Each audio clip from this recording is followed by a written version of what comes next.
જય સ્વામિનારાયણ. સહજાનંદ વિદ્યાલયના video lecture શિક્ષણમાં આપ સર્વ વિદ્યાર્થી મિત્રોનું હાર્દિક સ્વાગત છે. ધોરણ 12 રસાયણ વિજ્ઞાન પ્રકરણ 1 ઘન અવસ્થા. આ લેક્ચરમાં આપણે લગભગ છેલ્લો ટોપિક એટલે કે ઘન પદાર્થના ચુંબકીય ગુણધર્મ વિશે સમજીશું. તો ચુંબકીય ગુણધર્મની પ્રાથમિક માહિતીમાં આપણે એ ચુંબકીય ગુણધર્મ દરેક ઘન પદાર્થમાં હોય જ એના માટે ઇલેક્ટ્રોન અને એની ગતિ જવાબદાર છે. ઇલેક્ટ્રોનની ગતિ લૂપ પ્રકારની હોય એના કારણે કાયમી ચુંબકીય ચાકમાત્રા ઉદ્ભવે. એ ચુંબકીય ચાકમાત્રાના એકમ અને મૂલ્યની વાત કરવાની અને ચુંબકીય ગુણધર્મના આધારે ઘન પદાર્થોનું વર્ગીકરણ. આટલા મુદ્દા આપણે સમજવાના. તો સૌ પ્રથમ આપણે જે ભાઈ ઘન પદાર્થમાં ચુંબકીય ગુણધર્મ સમજાવો. તો કીધું ભાઈ દરેક ઘન પદાર્થ હોય એ થોડો ઘણો તો ચુંબકીય ગુણધર્મ એની સાથે સંકળાયેલો જ હોય. એવું કેમ? તો કે ભાઈ આ ગુણધર્મનું ઉદ્ભવ સ્થાન ઇલેક્ટ્રોનમાં રહેલા છે અને દરેક પદાર્થમાં ઇલેક્ટ્રોન તો હોય જ. ગુણધર્મનું ચુંબકીય ગુણધર્મના ઉદ્ભવનું કારણ ઇલેક્ટ્રોન છે. હવે કોઈ પણ પદાર્થની અંદર ઇલેક્ટ્રોન તો હોય જ અને એટલે દરેક પદાર્થ સાથે થોડો ઘણો તો ચુંબકીય ગુણધર્મ સંકળાયેલો હોય છે. પરમાણુનો દરેક ઇલેક્ટ્રોન એક નાના ચુંબક તરીકે વર્તે છે. જે પદાર્થ ચુંબકીય ચાકમાત્રા ઉત્પન્ન કરી શકે ચુંબક તરીકે વર્તે. તો ઇલેક્ટ્રોન ચુંબકીય ચાકમાત્રા કેવી રીતે ઉત્પન્ન કરે અને ચુંબક તરીકે કેવી રીતે વર્તે એ સમજવાનું. ફરીથી યાદ કરી લો. પરમાણુનો દરેક ઇલેક્ટ્રોન એક નાના ચુંબક તરીકે વર્તે છે કારણ કે એની ચુંબકીય ચાકમાત્રા છે બે પ્રકારની ગતિમાંથી ઉદ્ભવે. અહીંયા એક બાબત યાદ કરી લો કે કોઈ પણ વીજભારિત કણ ગતિ કરતો હોય તો એની સાથે ચુંબકીય ક્ષેત્ર સંકળાય અને એટલે ચુંબક તરીકે વર્તે. ઇલેક્ટ્રોન છે એ વીજભારિત કણ છે અને ગતિ કરે છે અને માટે એની સાથે ચુંબકીય ચાકમાત્રા સંકળાયેલી હોય અને માટે ઇલેક્ટ્રોન એ ચુંબક તરીકે વર્તે. એની ચુંબકીય ચાકમાત્રા છે બે પ્રકારની ગતિમાંથી ઉદ્ભવે છે. એટલે કે ઇલેક્ટ્રોન બે પ્રકારની ગતિ કરે. તેની કેન્દ્રની આસપાસની કક્ષકી ગતિ. પરમાણુનું કેન્દ્ર એની આસપાસ ન્યુક્લિયસની આસપાસ ઇલેક્ટ્રોન સતત ભ્રમણ કરતા હોય છે. એને કક્ષકી ગતિ કહેવાય. અને બીજી તેની પોતાની ધરીની આસપાસની ભ્રમણી ગતિ. એટલે પોતાની ધરીની આસપાસ એ સતત ભ્રમણ કરતો હોય. આ બંને પ્રકારની ગતિને કારણે એમાં ચુંબકીય ચાકમાત્રા ઉદ્ભવે. જુઓ કે ભાઈ ઇલેક્ટ્રોન એ વીજભારિત કણ છે અને એ આ પ્રકારની ગતિ કરે છે, કક્ષકી ગતિ અથવા તો ભ્રમણીય ગતિ. અને એના કારણે એને એક વીજ પ્રવાહનું એક નાનું લૂપ ગણી શકાય. અને જ્યારે જ્યારે લૂપ ઉત્પન્ન થતું હોય તો એની સાથે ચુંબકીય ચાકમાત્રા ધરાવતું હોય છે. એટલે ઇલેક્ટ્રોન એ વીજભારિત કણ છે અને એ આ પ્રકારની કક્ષકી અથવા તો ભ્રમણી ગતિ કરે છે. એટલે એને વીજ પ્રવાહનું એક નાનું લૂપ કે જે ચુંબકીય ચાકમાત્રા ધરાવે છે એમ ગણી શકાય અને એટલે એક નાનકડું ચુંબક પણ ગણી શકાય. આમ દરેક ઇલેક્ટ્રોન સાથે કાયમી ભ્રમણ અને કક્ષકીય ચુંબકીય ચાકમાત્રા સંકળાયેલી હોય છે. આવી રીતે કાયમી, કારણ કે કાયમ માટે ઇલેક્ટ્રોન ભ્રમણ કરતો હોય એટલે એની સાથે કાયમી કક્ષકીય કે ભ્રમણીય ચુંબકીય ચાકમાત્રાઓ સંકળાયેલી હોય છે. એક ઇલેક્ટ્રોન સાથે સંકળાયેલી ચુંબકીય ચાકમાત્રાનું મૂલ્ય ખૂબ ઓછું હોય છે. આ ચુંબકીય ચાકમાત્રાને બોર મેગ્નેટોન મ્યુબી એકમ તરીકે માપવામાં આવે છે. એનું મૂલ્ય 9.27 ગુણ્યા 10⁻²4 એમ્પિયર મીટર સ્ક્વેર બરાબર હોય છે. એટલે એક ઇલેક્ટ્રોન સાથે સંકળાયેલી ચુંબકીય ચાકમાત્રાનું મૂલ્ય 9.27 ગુણ્યા 10⁻² એમ્પિયર મીટર સ્ક્વેર છે. આ એસા એકમમાં દર્શાવેલું છે.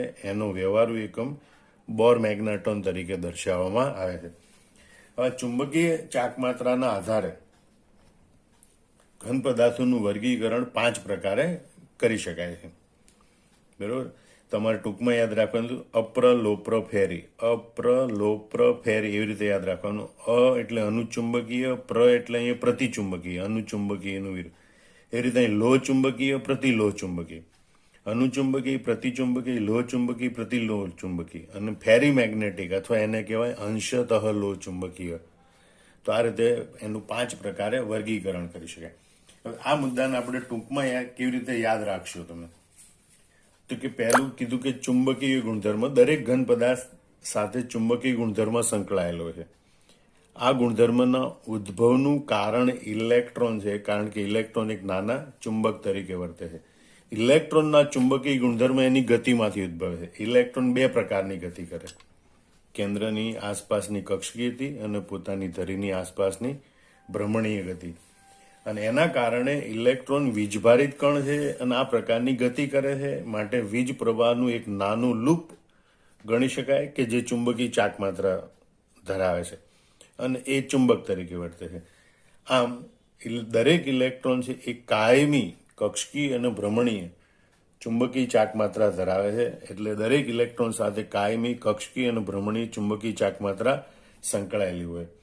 એનો એકમ વ્યવહારુ એકમ બોર મેગ્નાટોન છે. એક ઇલેક્ટ્રોન સાથે સંકળાયેલી ચુંબકીય ચાકમાત્રાનું મૂલ્ય 9.27 ગુણ્યા 10⁻24 એમ્પિયર મીટર સ્ક્વેર હોય છે. ચુંબકીય ગુણધર્મના આધારે ઘન પદાર્થોનું 5 પ્રકારે વર્ગીકરણ કરી શકાય: અનુચુંબકીય, પ્રતિચુંબકીય, લોહ ચુંબકીય, પ્રતિલોહ ચુંબકીય અને ફેરીમેગ્નેટિક. ચુંબકીય ગુણધર્મના આધારે ઘનના વર્ગીકરણનો પહેલો પ્રકાર જોઈએ, અનુચુંબકીય પદાર્થો. અહીંયા આ દરેક પદાર્થ છે આપણને અલગ પણ પૂછી શકે કે ભાઈ ટૂંકનો લખો અનુચુંબકીય પદાર્થો, અથવા તો સમજાવો અનુચુંબકત્વ, અથવા તો ચુંબકીય ગુણધર્મના આધારે ઘન પદાર્થનું વર્ગીકરણ સમજાવો, એમાં પણ આપણે લખવાનું આવે. તો આપણે પહેલા જોઈએ અનુચુંબકીય પદાર્થો અથવા તો અનુચુંબકત્વ. એના માટે યાદ રાખવા માટે ટૂંકમાં આવું સૂત્ર યાદ રાખ્યું: નિયાક દિશા ગેરહાજર અહી ઉદા. નિયાક અથવા તો નિયાકર્ષણ દિશા ગેરહાજર અહી ઉદા. નિયા આકર્ષણ એટલે નિર્બળ આકર્ષણ.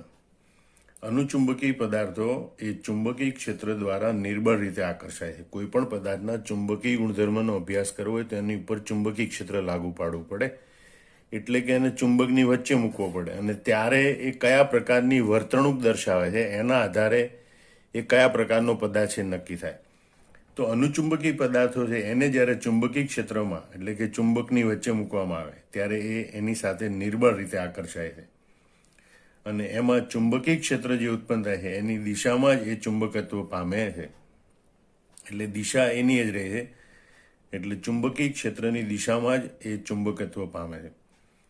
જો ચુંબકીય ક્ષેત્રની ગેરહાજરી રાખવામાં આવે તો તેમનું ચુંબકત્વ ગુમાવે છે. એટલે કે ચુંબક આજુબાજુથી દૂર કરી દઈએ તો પછી એ ચુંબકીય ગુણધર્મ ગુમાવે છે.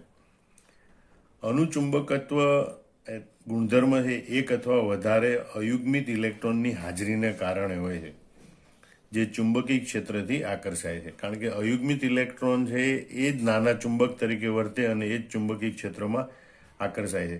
આવું આપણે ઘણી વખત જોઈએ કે ભાઈ અયુગ્મિત ઇલેક્ટ્રોનની હાજરી હોય તો એ પદાર્થમાં અનુચુંબકીય ગુણધર્મ હોય, અને બધા ઇલેક્ટ્રોન યુગ્મિત હોય તો એમાં પ્રતિચુંબકીય ગુણધર્મ હોય.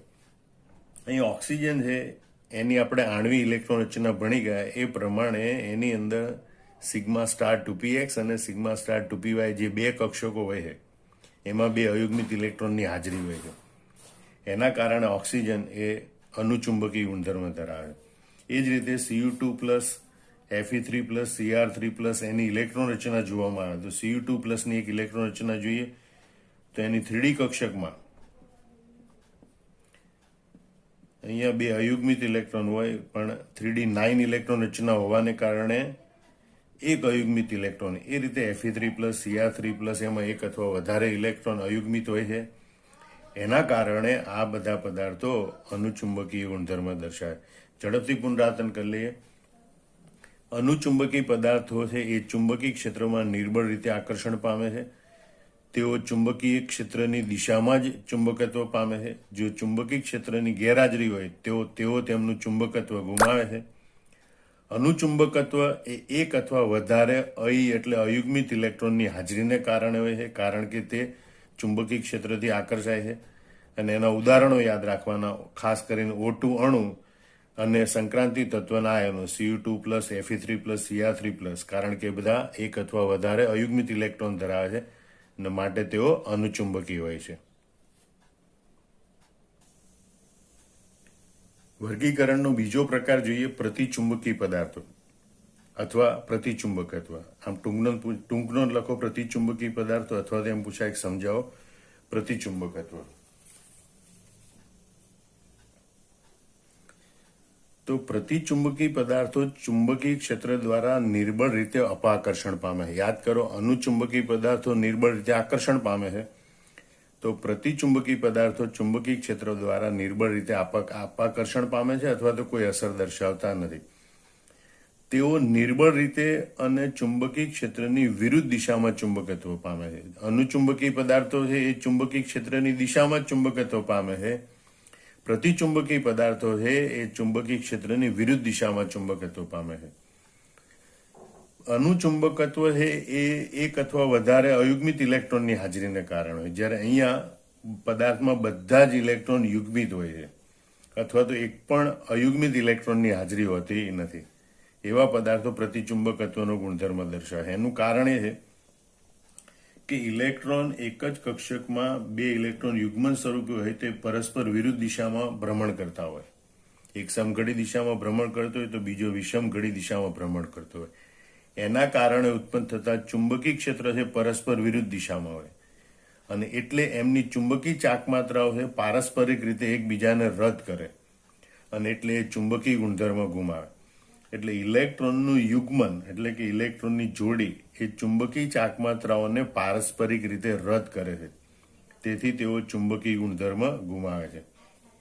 અને એટલે એવા બધા જ પદાર્થો અહીંયા આપ્યા છે એવા નહીં, પણ બીજા કોઈ પણ પદાર્થ જાણતા હોય કોઈ જેમાં બધા ઇલેક્ટ્રોન યુગ્મિત થયેલા હોય એ બધા પદાર્થો પ્રતિચુંબકીય ગુણધર્મ દર્શાવે છે. અહીંયા તો પાઠ્યપુસ્તકમાં લખ્યા એ પ્રમાણે ઉદાહરણ આપ્યા છે. H2O સોલિડ એટલે કે ઘન બરફ, ઘન NaCl, ઘન બેન્ઝીન વગેરેમાં બધા ઇલેક્ટ્રોન યુગ્મિત હોય છે, માટે તેઓ પ્રતિચુંબકીય ગુણધર્મ દર્શાવે છે. જવાબને યાદ રાખવા માટે તમે ટૂંકમાં આવું યાદ રાખી શકો: અપાક વિદિશા યુગ્મરદ ઉદા. અપાક વિદિશા યુગ્મરદ ઉદા. અપાક એટલે અપાકર્ષણ પામે. ચુંબકીય ક્ષેત્રમાં આ પદાર્થો નિર્બળ રીતે અપાકર્ષણ પામે. ચુંબકીય ક્ષેત્રની વિરુદ્ધ દિશામાં ચુંબકત્વ પામે. વિદિશા એટલે વિરુદ્ધ દિશા, વિરુદ્ધ દિશામાં ચુંબકત્વ પામે. યુગ્મ એટલે કે ઇલેક્ટ્રોન બધા યુગ્મિત સ્વરૂપે જ હોય. આવા પદાર્થોની ખાસિયત છે કે તેમાં બધા જ ઇલેક્ટ્રોન યુગ્મિત હોય છે, એક પણ અયુગ્મિત ઇલેક્ટ્રોન હોતો નથી. અને બધા યુગ્મિત ઇલેક્ટ્રોન હોય તો યુગ્મિત ઇલેક્ટ્રોન એટલે ઇલેક્ટ્રોનની જોડ, એ પૈકીના બંને ઇલેક્ટ્રોન પરસ્પર વિરુદ્ધ ભ્રમણ ધરાવતા હોય. એટલે ઇલેક્ટ્રોનનું યુગ્મન છે એ તેમની ચુંબકીય ચાકમાત્રાઓને પારસ્પરિક રીતે રદ કરે અને તેથી તેઓ ચુંબકીય ગુણધર્મ ગુમાવે છે. એના ઉદાહરણ યાદ રાખવાના: H2O, NaCl, C6H6 વગેરે એ પ્રતિચુંબકીય છે. વર્ગીકરણનો ત્રીજો પ્રકાર છે લોહ ચુંબકીય પદાર્થો. ચુંબકીય ગુણધર્મના આધારે ઘન પદાર્થોનું વર્ગીકરણ. તો આપણને એમ પણ પૂછાય, ટૂંકનો લખો લોહ ચુંબકીય પદાર્થો. લોહ ચુંબકીય પદાર્થોને ફેરોમેગ્નેટિક પદાર્થો પણ કહે છે. એટલે ઘણી વખત ફેરોમેગ્નેટિક પદાર્થો એમ પણ પ્રશ્ન પૂછાય. અથવા તો આને જ આપણને આવી રીતે પણ પૂછે કે સમજાવો લોહ ચુંબકત્વ અથવા તો ફેરોમેગ્નેટિઝમ. એટલે આ બધા નામ પણ, અંગ્રેજી નામ પણ આપણે યાદ રાખવાના રહેશે. અહીંયા નામ જ છે લોહ ચુંબકત્વ, એટલે કે લોખંડની જેમ ચુંબક વડે આકર્ષાય એવા પદાર્થો એટલે લોહ ચુંબકત્વ. આપણે જાણીએ છીએ કે જ્યારે લોખંડને ચુંબકની નજીક લઈ જઈએ એટલે ત્યારે ઝડપથી આકર્ષાય છે. ચુંબક કોઈ પણ પદાર્થની નજીક રાખવું એનો મતલબ કે એના ઉપર આપણે ચુંબકીય ક્ષેત્ર લાગુ પાડ્યું એમ કહેવાય. તો કેટલાક પદાર્થો ચુંબકીય ક્ષેત્ર દ્વારા પ્રબળ રીતે આકર્ષાય છે. આવા પદાર્થોને લોહ ચુંબકીય પદાર્થો કહે છે. એટલે આપણે ચુંબક નજીક લઈ જઈએ અને જે પદાર્થ ઝડપથી આકર્ષાય અને લોખંડની જેમ એની સાથે જોડાઈ જાય એવા પદાર્થો લોહ ચુંબકીય પદાર્થ કહેવાય. એના ઉદાહરણ આપણે યાદ રાખીએ: આયરન, કોબાલ્ટ, નિકલ, ગેડોલિનિયમ, CrO2 વગેરે. અહીંયાને ટૂંકમાં યાદ રાખવા માટે આવું યાદ રાખજો: આકોની ગેડોક્રો લોહ ચુંબકીય. આકોની ગેડોક્રો લોહ ચુંબકીય. આયરન, કોબાલ્ટ, નિકલ, ગેડોલિનિયમ અને ક્રોમિયમ ડાયોક્સાઇડ આ પદાર્થો એ લોહ ચુંબકીય પદાર્થો છે. પ્રબળ રીતે આકર્ષાવા ઉપરાંત આ પદાર્થની ખાસિયત છે કે કાયમી ચુંબક બની શકે છે. આ પદાર્થો કાયમી ચુંબક બનાવવા માટે પણ ઉપયોગી છે. તો આવું ચુંબકીય ગુણધર્મ કેમ દર્શાવે છે? તો એના માટે આપણે એવા ઘન પદાર્થોની આંતરિક બંધારણ જોઈએ. તો ભાઈ, ઘન અવસ્થામાં લોહ ચુંબકીય પદાર્થો છે એમાં ધાતુ આયનો એ એક નાના વિસ્તારમાં ગોઠવાય છે, જેને ડોમેઇન કહે છે. ધાતુ આયનો છે એ સામાન્ય રીતે આવી રીતે નાના વિસ્તારમાં ગોઠવાય. આમ તો ધાતુઓ છે એમાં આપણે કહીએ છીએ કે ભાઈ પરમાણુ કર્નેલ અને વિસ્થાનીકૃત ઇલેક્ટ્રોન આ ગોઠવાયેલ. એમાં પરમાણુ કર્નેલ એટલે એ ધાતુ આયનો ગણાય, મતલબ ઇલેક્ટ્રોન દૂર થઈ ગયા હોય, કારણ કે ધાતુમાં રહેલા ઇલેક્ટ્રોન મુક્ત હોય. ઇલેક્ટ્રોન મુક્ત થઈ જાય પછી પરમાણુનું જે કેન્દ્ર વધે એને આપણે ધાતુ આયન કહીએ. એવા ધાતુ આયનો છે અમુક ચોક્કસ સમૂહોમાં ગોઠવાયેલા હોય. એવા સમૂહો છે એ ડોમેન્સ તરીકે ઓળખાય છે. આવા જુદા જુદા સમૂહોમાં ગોઠવાયેલા હોય એ બધી એની ડોમેન્સ હોય. એટલે ઘન અવસ્થામાં લોહ ચુંબકી પદાર્થોના ધાતુ આયનો છે એ અમુક નાના વિસ્તારોમાં ગોઠવાયેલા હોય. આવા જે નાના વિસ્તારો છે એને ડોમેન તરીકે ઓળખવામાં આવે છે. હવે જ્યારે લોહ ચુંબકી પદાર્થની વાત કરીએ આપણે,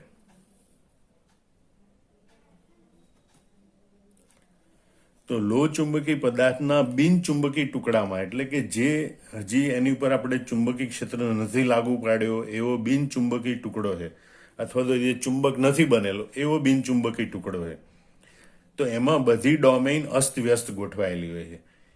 એટલે કે એની દિશાઓ એક સરખી હોતી નથી, જુદી જુદી દિશામાં મન ફાયમ ગોઠવાયેલું હોય છે. અને એટલે સરેરાશ રીતે એક દિશામાં જેટલી ડોમેન ગોઠવાયેલી હોય એટલી જ ડોમેન વિરુદ્ધ દિશામાં મળી આવવાની સંભાવના સરખી હોય.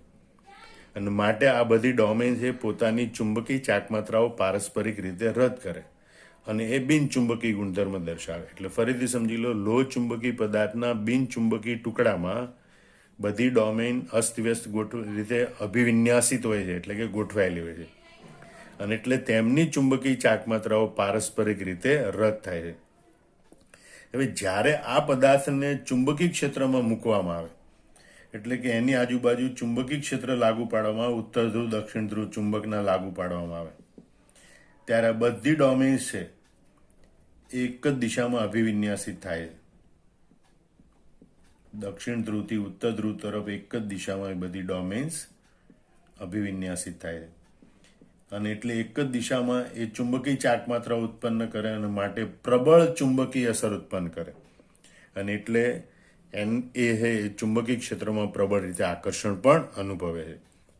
એટલે સમજો, જ્યારે આ પદાર્થને ચુંબકી ક્ષેત્રમાં મૂકવામાં આવે ત્યારે બધા જ ડોમેન એ ચુંબકી ક્ષેત્રની દિશામાં ગોઠવાય છે, ચુંબકી ક્ષેત્રની દિશામાં અભિવિન્યાસ પામે છે. અને એટલે પ્રબળ ચુંબકી અસર પેદા થાય છે, જેના કારણે તે ચુંબકી ક્ષેત્રમાં પ્રબળ રીતે આકર્ષાય છે. હવે જ્યારે આ ચુંબકી ક્ષેત્ર દૂર કરવામાં આવે તો પણ બધી ડોમેન પછી એક જ દિશામાં ગોઠવાયેલી છે, એની ક્રમબદ્ધતા જળવાઈ રહે છે.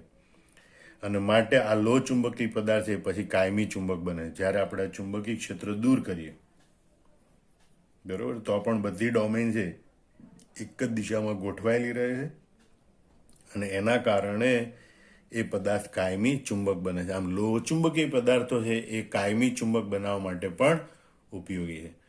હવે આપણે ફરીથી આ બધા મુદ્દા ઝડપથી પુનરાવર્તનની રીતે જોઈ લઈએ.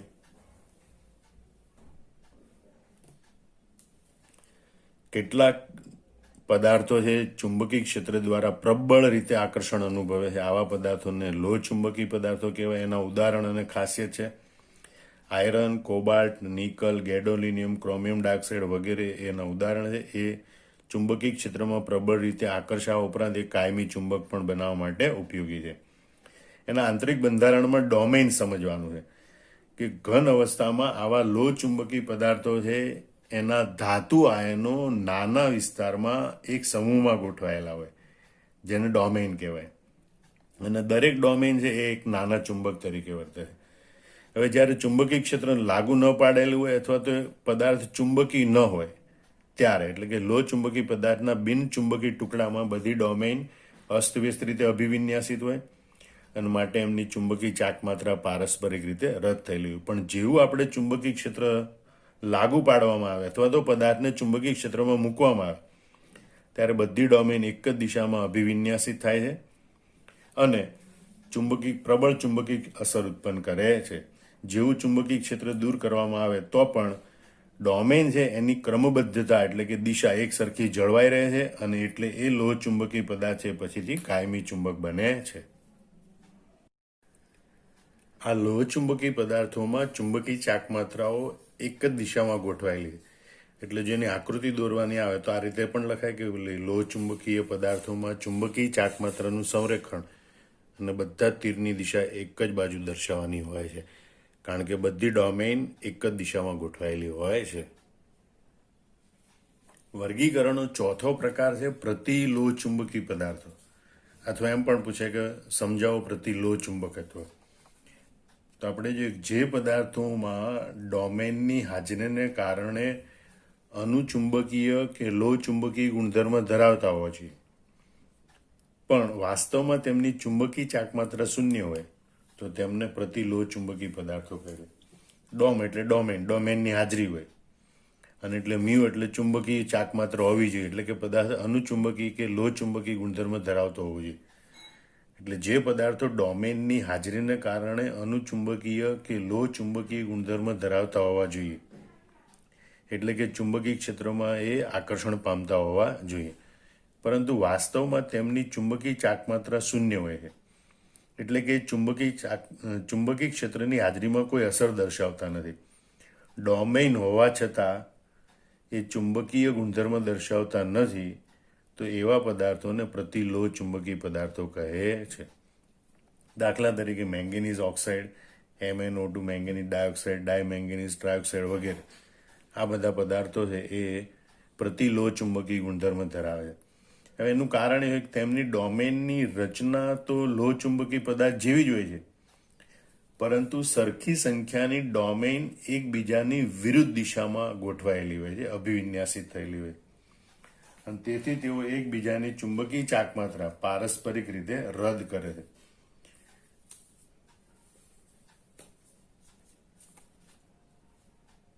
અહીં તમે જોઈ શકો છો કે ડોમેન્સ છે એ બધી જેટલી એક જ દિશામાં છે એટલી ડોમેન પરસ્પર વિરુદ્ધ દિશામાં ગોઠવાયેલી છે, અને એટલે બધી આ ડોમેન છે પોતાની ચુંબકીય ચાકમાત્રાઓ પારસ્પરિક રીતે રદ કરે. આમ ડોમેનની હાજરી હોવા છતાં પદાર્થ છે ચુંબકીય ગુણધર્મ દર્શાવતો નથી, એવા પદાર્થને પ્રતિચુંબકીય પદાર્થ કહે છે. ફરીથી જોઈ લે એકવાર ડોમ અને મ્યુ, મતલબ કે કેટલાક પદાર્થો એવા જેમાં ડોમેનની હાજરી હોય અને તે મ્યુ એટલે કે ચુંબકીય ચાકમાત્રા દર્શાવતા હોવા જોઈએ, એટલે કે તે અનુચુંબકીય કે લો ચુંબકીય હોવા જોઈએ, પરંતુ તે વાસ્તવમાં તેમની ચુંબકીય ચાકમાત્રા શૂન્ય હોય છે, એટલે કે તેઓ ચુંબકીય ગુણધર્મ દર્શાવતા નથી, માટે તેમને પ્રતિ લો ચુંબકીય પદાર્થ કહે છે. એનું ઉદાહરણ છે MnO. હવે એનું કારણ કે ભાઈ આ ચુંબકીય ચાકમાત્રા કેમ દર્શાવતા નથી, તો એમની રચના તો લો ચુંબકીય પદાર્થ જેવી જ હોય, એટલે કે એમાં ડોમેનની હાજરી હોય, પરંતુ સરખી સંખ્યાની ડોમેન પરસ્પર વિરુદ્ધ દિશામાં ગોઠવાયેલી હોય, અને એટલે તેઓ એકબીજાની ચુંબકીય ચાકમાત્રાને પારસ્પરિક રીતે રદ કરે છે. વર્ગીકરણનો પાંચમો પ્રકાર છે ફેરી મેગ્નેટિક પદાર્થો, અથવા એને કહેવાય અંશતઃ લો ચુંબકીય પદાર્થો. અથવા પ્રશ્ન એમ પણ પૂછે ટુકડો કે ફેરી મેગ્નેટિઝમ એટલે શું સમજાવો, અથવા તો અંશતઃ લો ચુંબકત્વ એટલે શું સમજાવો. તો જ્યારે ડોમેનની ચુંબકીય ચાકમાત્રા એ અસમાન સંખ્યામાં સમાંતર અને બિન સમાંતર દિશાઓમાં અભિવિન્યાસિત થાય ત્યારે એ પદાર્થ ફેરી મેગ્નેટિઝમ એટલે કે અંશતઃ લો ચુંબકત્વ દર્શાવે એમ કહેવાય. એ તમે જુઓ કે ડોમેનની દિશા, ઉપરની દિશામાં 4 ડોમેન છે, નીચેની દિશામાં 2 ડોમેન છે, એટલે સમાંતર અને બિન સમાંતર દિશામાં ગોઠવાયેલી ડોમેન છે એની સંખ્યા સરખી નથી, એટલે જેટલી સંખ્યામાં ડોમેન પરસ્પર વિરુદ્ધ દિશામાં હોય એટલી ચુંબકીય ચાકમાત્રા રદ કરે, બાકીની વધેલી ડોમેન છે એ ચુંબકીય ચાકમાત્રા દર્શાવે, અને માટે એ અંશતઃ લો ચુંબકીય ગુણધર્મ દર્શાવે છે. ફરીથી સાંભળો, જ્યારે પદાર્થની ડોમેનની ચુંબકીય ચાકમાત્રાઓ અસમાન સંખ્યામાં સમાંતર અને બિન સમાંતર રીતે ગોઠવાયેલી હોય, અભિવિન્યાસિત થયેલી હોય, ત્યારે પદાર્થ ફેરી મેગ્નેટિઝમ એટલે કે અંશતઃ લો ચુંબકત્વનો ગુણધર્મ દર્શાવે. અને એટલે જે ફેરોમેગ્નેટિક એટલે કે લો ચુંબકીય પદાર્થની સરખામણીમાં તેઓ ચુંબકીય ક્ષેત્ર દ્વારા નિર્બળ રીતે આકર્ષાયેલા હોય છે. લો ચુંબકીય પદાર્થમાં તો એ ચુંબકીય ક્ષેત્રની હાજરીમાં ખૂબ પ્રબળતાથી આકર્ષાય. તો આ ફેરી મેગ્નેટિક એટલે કે અંશતઃ લો ચુંબકીય પદાર્થો છે એ ચુંબકીય ક્ષેત્રની હાજરીમાં એમની સરખામણીમાં પ્રમાણમાં નિર્બળતાથી આકર્ષાયેલા હોય છે. દાખલા તરીકે ફેરાઇટ એટલે કે Fe3O4 ફેરસોફેરિક ઓક્સાઇડ છે, એમાંથી બનતા ફેરાઇટ જેવા કે Mg, Fe2O4, Zn, Fe2O4 એ આ પ્રકારના પદાર્થના ઉદાહરણ છે. આ મેગ્નેશિયમ ફેરાઇટ કહેવાય, ઝિંક ફેરાઇટ કહેવાય, આ ફેરસોફેરિક ઓક્સાઇડ કહેવાય. આ બધા પદાર્થો છે અંશતઃ લો ચુંબકત્વ દર્શાવે. આ પદાર્થની ખાસિયત એ કે જો એવા પદાર્થને ગરમ કરવામાં આવે તો તેઓ ફેરી મેગ્નેટિઝમ એટલે કે અંશતઃ લો ચુંબકત્વનો ગુણધર્મ પણ ગુમાવે છે અને તેઓ અનુચુંબકી બની જાય છે. આમ આ સમગ્ર 5 પ્રકાર આપણે જોયા. એ બધા 5 પ્રકાર તમારે યાદ રાખવાના, વારંવાર વિડીયો જોઈ અને મોઢે કરી લેવાના, સૂત્રો બનાવીને મોઢે કરવાના, અને MCQમાં પણ આ પ્રશ્નો ખાસી વાર પૂછાય છે, તો બરોબર તૈયાર કરી નોટબુકમાં નોંધી લેવાના. જય સ્વામિનારાયણ.